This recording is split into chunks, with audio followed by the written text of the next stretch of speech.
Happy holidays, everybody. Thanks for being here as opposed to being in the mall trying to get it squishy. So, my name is Johnny Azar. I'm the founder and managing partner at Peak 15 Capital. We are a private equity commercial real estate focused fund manager. When people hear commercial real estate, they think of office. We do not buy office space. I just want to clear that right off the bat. We invest with operators, developers, and we go in as a partners. And as a result, our investors get to benefit from essentially getting general partner level, principal level returns when they invest in our fund. We are finishing the raise for our current fund. It's a GP fund, and our next fund will likely be an institutional based fund only, which means it's only going to be open for pensions and endowments and hedge funds. Our fund is unique in the way that it invests in. I'm going to run through this presentation like a teenager runs through social media, so just bear with me. If you want this presentation, there's a barcode at the end that you can scan, and we're also outside in the lobby. What's going on here? There we go. Let me get to a certain slide. Here we are.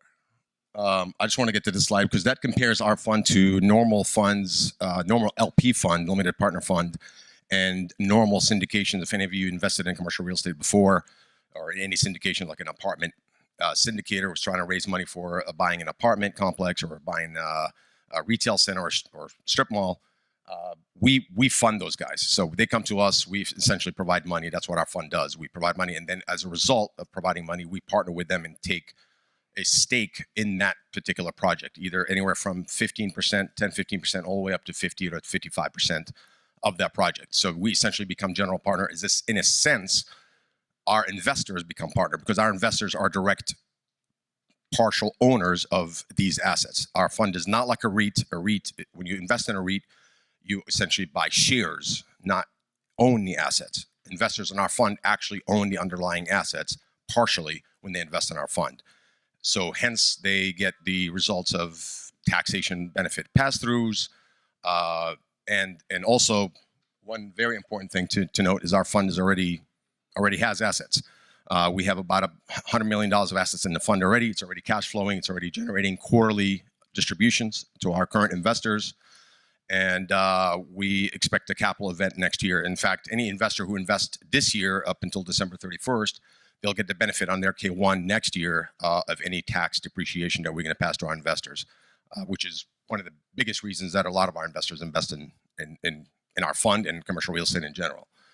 Our fund is able to attain those returns, which are almost double the normal returns of LP funds, because essentially they are investing every dollar that investors invest in our fund is like almost investing $5, because the impact of that dollar that goes into each project, because we are on the principal level, we are attaining those level of returns. Furthermore, our fund also splits the deal fees, which are normally reserved to only the general partners in those equations, with our investors, which is something that none of the funds that I know of in commercial real estate do that. So when we have an acquisition, for instance, there's a fee or an origination fee or an acquisition fee. That fee gets split with our investors 50-50. And that gets distributed on the next distribution that they have, which is in the next quarter, since we do quarterly distributions. This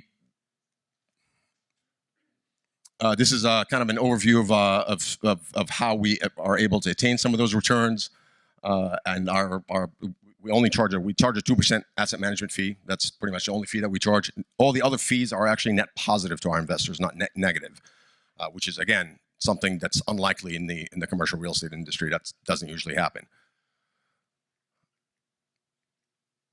This is some of our current fund holdings. So any investors that would invest would have access and direct ownership of these assets. This is a 240 unit Class A asset in Dallas. We're outside of Dallas, Texas. We have a 5-location car wash portfolio that's generating about 15% cash flow. We have a value-add multifamily asset in Atlanta, and we are continuing to add every day to our fund. Again, our next fund will likely be an institutional grade fund, which means that we're probably going to be raising money only from pensions and endowments. I appreciate you guys being here again, and if any of you have any questions, please scan this for the entire presentation and come see us outside on the conference table. Thanks so much.